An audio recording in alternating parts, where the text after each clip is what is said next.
Yes. Welcome back to the Woman Agenda.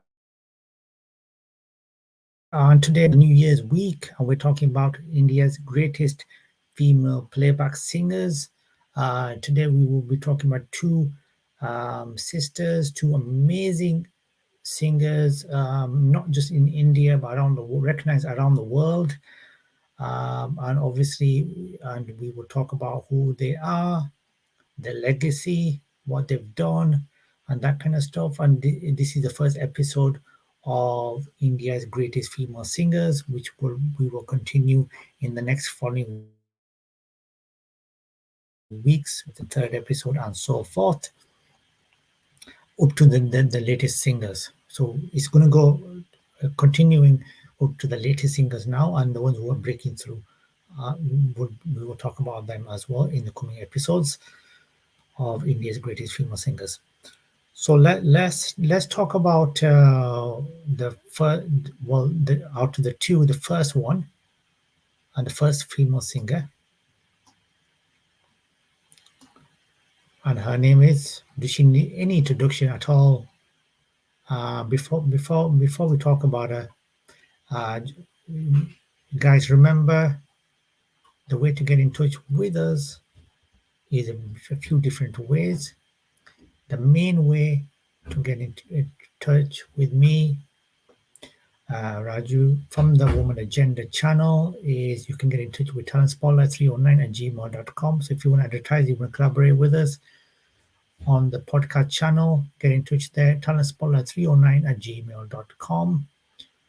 And on there, and you can find us on our social media channels, which I will display later on. So let's kick it off. And if you want to be a live guest, live what you want to us to interview you, you can get in touch with the same email address as well, or our media channels, which I will display later on. Let's get over to the first great female singer, and her name is, well, if I put it right,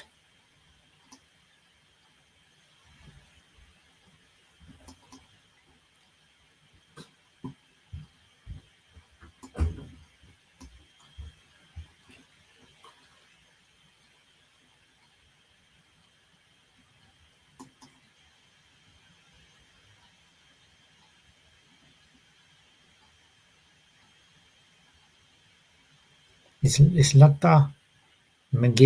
Mangeshkar, Lata Mangeshkar, the first female singer of the two which we are talking about today. She needs no introduction. The work she's done, portfolio is absolutely amazing. None other. There's only one who I can think of who will come neck and neck with her, and who we will be talking about on the just after we talk about Lata Mangeshkar. So Lata Mangeshkar, if we talk about her, I mean, there's many things. So let's first of all talk a bit about via the en.wikipedia.org. So let's talk a bit about briefly and in depth as well, and then we talk some more information about and the latest news. So basically, she was also known before as Hema Mangeshkar. So she's a playback singer and music director, best known and most respected playback singers in India. She has recorded songs in over 1,000 Hindi films and sung songs in over 36 Indian languages. Wow. And foreign languages, primarily in Hindi and Marathi. The Dada Sahib Phalke Award was bestowed on her in 1989 by the Government of India. In 2001, in recognition of her contribution to the nation, she was awarded the Bharat Ratna, India's highest civil honor, and is only the second vocalist after M.S. Subbulakshmi to receive this honor. France conferred on her to the highest civilian award, Office of the Legion of Honor, in 2007. She is a recipient of the three National Film Awards, Bengal Film Journalists Association Award, four Filmfare Best Female Playback Singers, two Filmfare Special Awards, Filmfare Lifetime Achievement Award, and many more. In 1974, she became the first Indian to perform on the Royal Albert Hall. She has four siblings: Meena Kadikar, Asha Bhosle, Usha Mangeshkar, and Hidaynath Mangeshkar, of whom she is the eldest.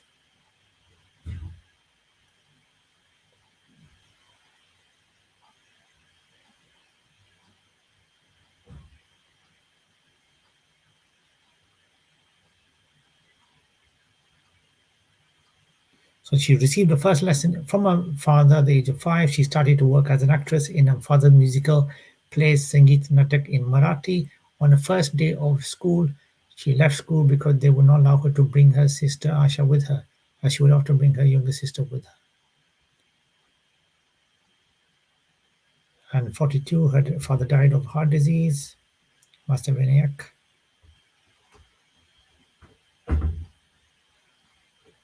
The owner of Nayog Chitrapat movie company, a close friend of the Mangeshkar family, took care of them. He helped Lata to get started in a career as a singer and actress. Lata sang the song Nachu Ya Gari Kelusari Mani Horse Bari, which was composed by Sadesh Varu Navrekar for Vincent Jolekar's Marathi movie Kitty Hasal, 1942. But the song was dropped from the final cut. Vinayak gave a small role in Navyug Chitrapat's Marathi film Gala Gaur, 1942, in which she sang Natalie Chitrachi Navalai, which was composed by Dada Shadekar. Her first Hindi song was actually Mata Ek Saput Ki Duniya Badal Deto for the Marathi film Gaya Bo.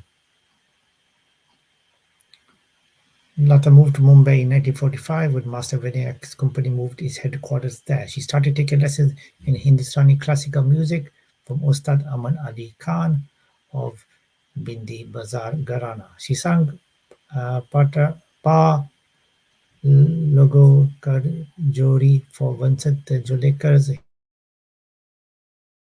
Hindi language movie Rame, 1946, which was composed by Dada Dejekar.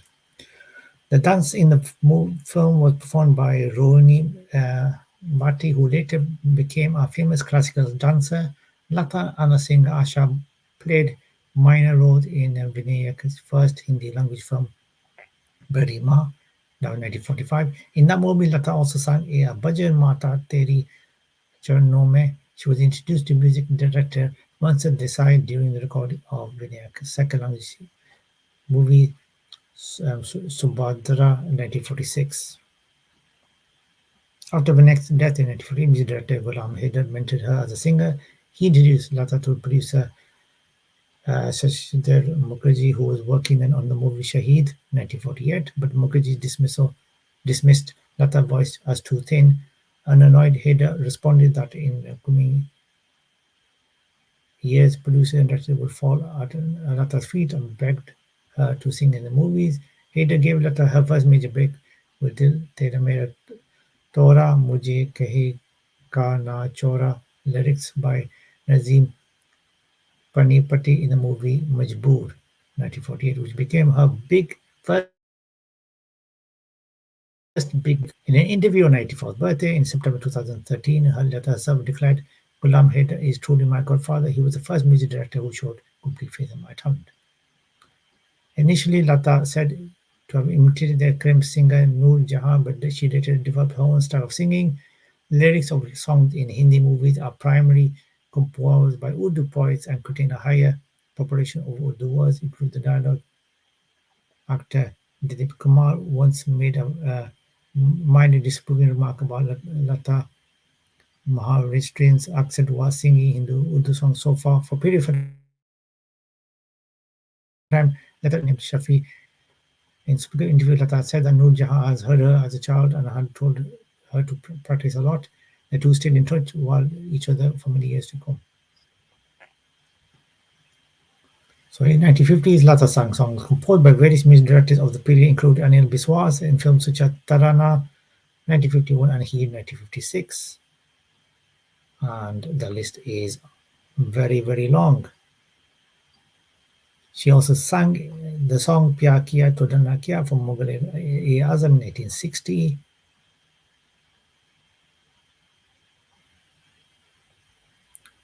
She's also sung various playback songs in Marathi films as well. And 1960s, Mangeshkar recorded duets with Kishore Kumar, Mukesh Manadev, Mahinder Kapoor, and Mohammed Rafi.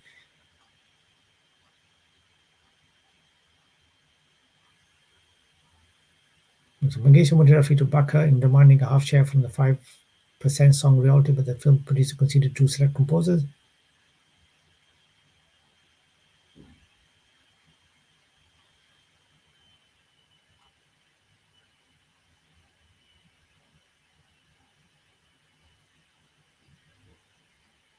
In 1972, Meena Kumar's last film, Pakiza, was released and featured popular songs including Chalte Chalte and In Gi Logo Ne, sung by Lata Mangeshkar and composed by Ghulam Mohammed.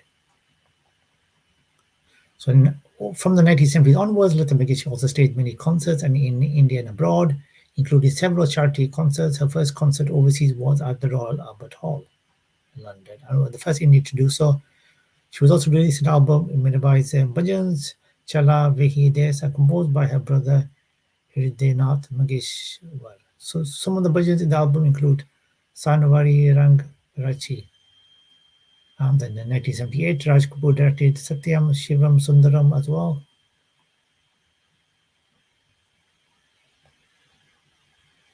And in late 70s and 80s, she worked in children composers also. Some of the composers included Rahul Dev Burman's son, Sachin Dev Burman, Rajesh Roshan, son of Roshan, Anu Malik, son of Sada Malik.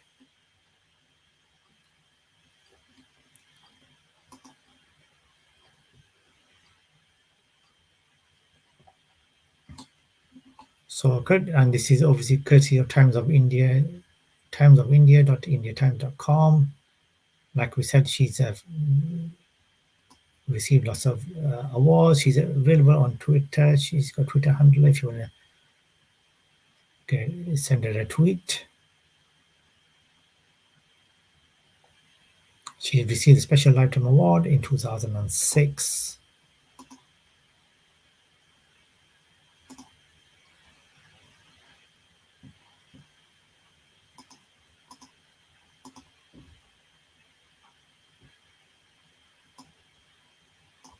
The next singer who we are talking about is her sister, younger sister, Asha Bhosle, of course. Who doesn't know a lot of people will say the queen of pop because there's nobody who sings pop better than Asha Bhosle, and that's the truth in that. And let's talk a bit about Asha Bhosle because there's so much to talk about, and we would not be able to cover it all. But she's a playback singer, entrepreneur, best known for playback singing in Hindi cinema. Although she has a wider repertoire. She started in 1943 and spanned over 7 decades. She has done playback singing for over 1,000 movies. In addition, she recorded several private albums, particularly in numerous solo concerts in India and abroad.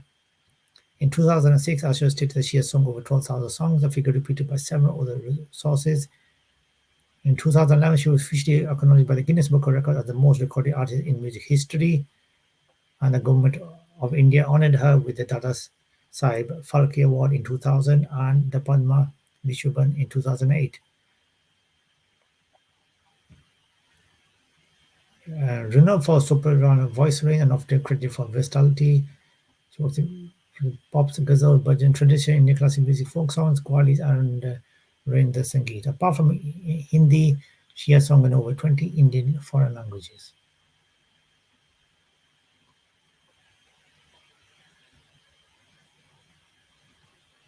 So obviously, like we were talking about in 1960s, Lata Mangeshkar, Geeta Dutt, Shamshed Begum, they dominated the singing by the female lead in the big films.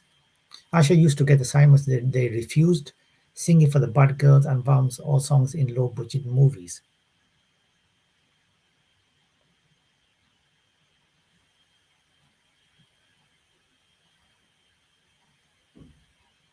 In 1966, Bosle's performance in the duet for one of music directors R.D. Burman's first soundtracks for the movie Tisri Manzar was won popular acclaim. Reportedly, when she first heard the dance number Aja Aja, she felt she would not be able to sing this westernized tune, while Burman often to change the music. She refused, taking it as a challenge. She completed the song after 10 days of rehearsals. Aja Aja, along with other songs, O Sina, Zofa Wali, and O Meri Sonare. All three duets with Rafi became successful. Shami Kapoor, the film's leading actor, was once quoted as saying, "If I did not have more reputation, I should to do the job." Bosler's collaboration with Bowman resulted in numerous hits and a marriage during the 1960s-70s. She was the voice of Bollywood actress and dancer Helen, on which Osina Zulfa Wali was picturized. It is said that Helen would attend the recording sessions so that she could understand the song better and plan dance steps accordingly. By the 1980s, Bose, also highly regarded for ability to versatile, has sometimes been stereotyped as a cabaret singer and a pop crooner. In 1981, she attempted to a different genre by singing several ghazals for the Reka star Umro Jaun and Dil Cheez Kya Hai and Aankhon Ki Masti के ये क्या जगह है दोस्तों and जुतो जिसकी थी.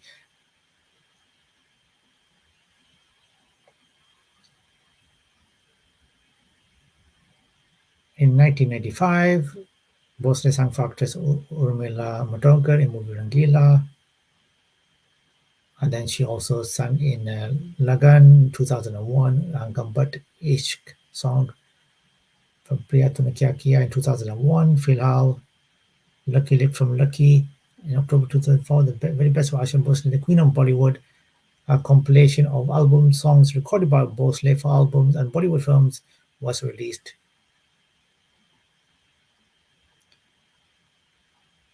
She judged Chitra in 2012. She debuted in the film My in the title role at the age of 79.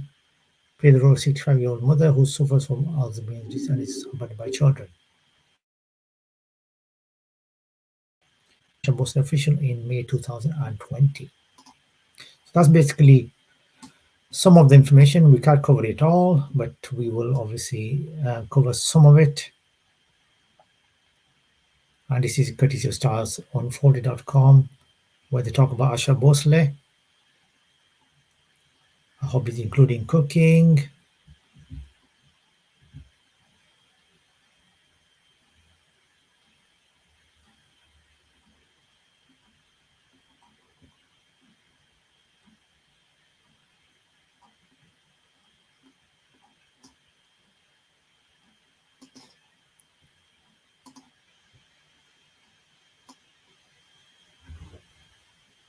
and she needs no introduction, courtesy of BollySharis.com.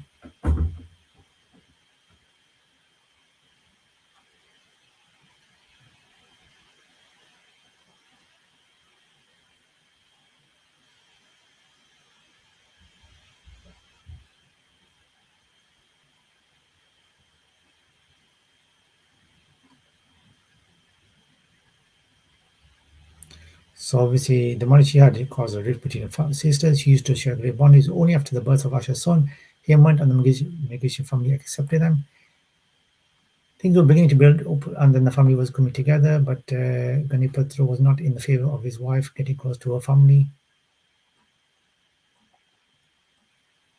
And they welcomed two more kids, but things were not well with the Bosa family.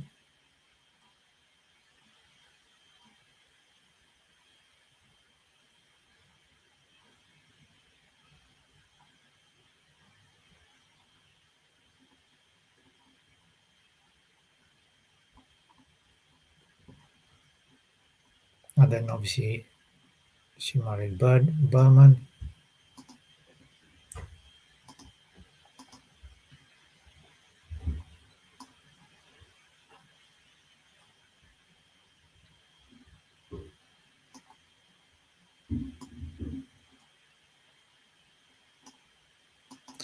So there you have it. That's the first episode of India's greatest female playback singers. I hope you guys enjoyed it.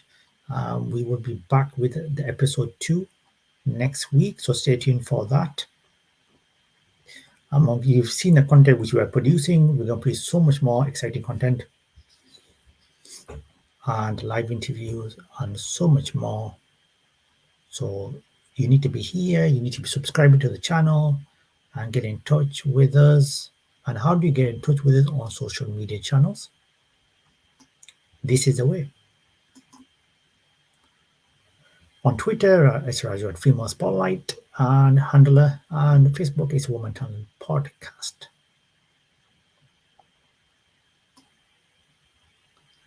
So for the brands, like it says below, we offer cheap advertising solutions, as you can see me here as well. So cheap advertising solution we provide. And it is talentspotlight309@gmail.com. Get in touch with us, and we will promote your brand on our YouTube channel, The Woman Agenda, as well as our social media channels, which get heavily liked, and lots of great feedback and great exposure for your brand. So get in touch with us.